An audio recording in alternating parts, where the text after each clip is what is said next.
In the heart of ancient Rome, in the days when emperors ruled as both gods and men, when marble temples shone in the sun, and the cries of the people echoed in the vast amphitheaters, there lived a woman whose name would forever be tied to scandal, betrayal, and ruin.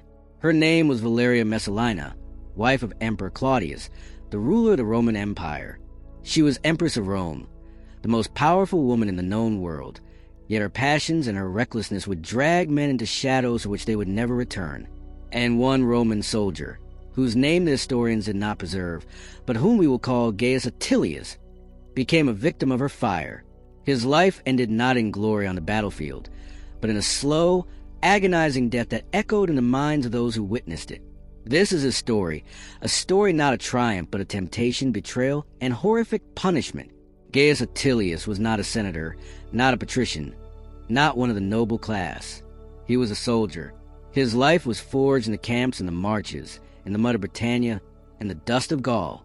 He was a man hardened by war, a man whose loyalty had always been to Rome and to the emperor. He had bled for Rome, carried the eagle's standard into battle, endured hunger, cold, and wounds. Like countless soldiers of the legions, he expected little in return except pay, bread, and honor. Yet fate, cruel as it often was in Rome, had a different plan for him. Emperor Claudius was not a man of war. He was bookish, cautious, often mocked for his stutter and limp. Yet he wore the purple and commanded the empire, and around him swirled a court of intrigue, ambition, and desire. His wife, Messalina, was young, beautiful, and notorious.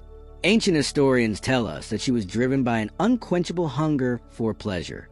She sought out lovers among actors, gladiators, even slaves. Some say she competed with prostitutes in the brothels of Rome to see who could lie with the most men in one night. Whether all the stories are true or not, her reputation was known to every man who walked the palace corridors. She was dangerous, intoxicating, and lethal. Gaius first saw her not as a goddess, not as a temptress, but simply as another figure moving through the halls he was sworn to guard. He stood his post in the torchlit corridors of the Palatine, his armor gleaming faintly in the shadows, his eyes sharp as he scanned for threats. She passed him one evening, draped in silks that caught the light. Her steps were soft on the marble, her perfume lingering in the air. She turned her head slightly, and her gaze fell on him. It was not the glance of an empress acknowledging a guard. It was the look of a predator who had found a new distraction. Gaius felt his chest tighten. He looked away quickly, for a soldier was not to meet the eyes of the empress. But the moment carved itself into his mind like a brand. Days passed. Messalina had her ways of drawing men into her web. She would walk the gardens where he patrolled, pausing just long enough to ask him a question about the flowers, about the moon, about the weather. Her voice was soft, teasing, with just enough warmth to unsettle him. Gaius answered with short words, his training reminding him to remain distant. But she did not relent. Each day her glances lingered longer. Each night his thoughts grew heavier with images he tried to push away. He told himself she was untouchable, the wife of the emperor. To even dream of her was treason. Yet the seed was planted. The night it happened, the air in Rome was thick and warm. Torches burned low, and the palace seemed to sleep. Messalina appeared as if from the shadows, her hair unbound, her robe loose. She whispered his name as though she had known it all along. Gaius froze, his heart hammering in his chest. Every instinct told him to turn away, to flee. But her hand touched his soft, commanding, and the walls of discipline he had built through years of service collapsed. They met in secret, hidden in chambers meant for no eyes but theirs. He told himself it would be once, a fleeting madness, and then forgotten. But Messalina was not the kind of woman one tasted only once. She consumed, she devoured, she demanded, and Gaius, against every oath he had ever sworn, gave himself to her. For a time, he believed the secret was safe. He returned to his post, his armor polished, his face calm. But the palace was filled with eyes and ears, and nothing remained hidden for long. It was Narcissus, Claudius's freedman and trusted advisor, who first heard whispers of the soldier and the empress. Narcissus was a man of sharp mind and cold heart, one who understood that knowledge was the true currency of Rome. He investigated quietly, watching, listening. And when the truth was confirmed, he knew it was a perfect weapon. Claudius, often blind to Messalina's escapades, could not overlook this. To be shamed by his own guard, to be mocked by the people for weakness, this could not be allowed. The trap was set. One night, as Gaius and Messalina met in secret, the doors burst open. Soldiers stormed in, their torches casting harsh light across the chamber. Gaius leapt to his feet, reaching for his sword, but he was overpowered in moments. Messalina screamed in fury, clawing at the men, but they held her fast. Gaius was dragged from the room, his hands bound, his honor shattered. He had not been captured by an enemy on the battlefield, but by his own brothers in arms in the very heart of Rome, thrown into the dungeons beneath the palace. He sat in darkness, the cold seeping into his bones. Rats skittered in the corners, and the stench of filth filled his lungs. He thought of his years of service, of the battles he had survived, of the men he had watched die with honor, and now he knew he would die with none. He was not a soldier anymore. He was a traitor in the eyes of Rome. Claudius was told of the affair. At first he hesitated. He had always been slow to act, cautious, unwilling to believe the worst of those closest to him. He loved Messalina, blind though he was to her corruption. But Narcissus and the other advisors pressed him. They reminded him that the people mocked him already for his wife's successes. If he allowed this to pass, he would lose not only his dignity but his throne. And so Claudius, with heavy heart, gave the order. The soldier was to be executed, not quietly, not mercifully, but publicly, as an example to all of Rome. The day came when Gaius was dragged from the dungeon. His wrists were bound in iron, his face gaunt from sleepless nights. He was led to the streets of Rome, past temples and markets, past citizens who jeered and spat. Some threw rotten food, others hurled stones. To them, he was not a man. He was a warning, a soldier who had dared to defile the sanctity of the emperor's household. His humiliation was part of the punishment. The destination was the arena. The great Colosseum would not be built until years later, but Rome already had amphitheaters where blood was spilled for the amusement of the crowd.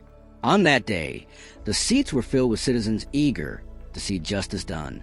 They cheered as the condemned was dragged into the sand. They expected a quick death, perhaps by sword, perhaps by beast. But this was no ordinary execution. This was treason against the emperor himself. It had to be slow. It had to be brutal. It had to be unforgettable. The method chosen was one of Rome's most horrific punishments, reserved for deserters, rebels, and traitors. The hooks. Gaius was tied to a wooden post in the center of the arena, his arms stretched wide. The executioners approached with iron hooks, their points sharp, their edges gleaming. The crowd fell silent as the first hook was driven into his flesh. He screamed, the sound echoing off the stone. Another hook tore into his thigh, another into his back. Blood streamed down his body, soaking the sand. His muscles convulsed. His breath came in ragged gasps. The pain was beyond imagining, a fire that consumed every part of him. The executioners raised the hooks, lifting him from the ground. His weight pulled against the iron, tearing flesh from bone. He hung in the air like a broken doll, his body twisting, his screams growing hoarse. The crowd roared with delight, some cheering, others laughing, children pointing. To them, it was entertainment. To Gaius, it was agony without end. Minutes stretched into hours. His body trembled, his strength fading. His blood stained the sand beneath him, a dark pool spreading wider with each drop. He thought of his family, of the comrades he had fought beside, of the oaths he had sworn. He thought of Messalina, whose touch had led him here, whose whispers had destroyed him. He knew she would not save him.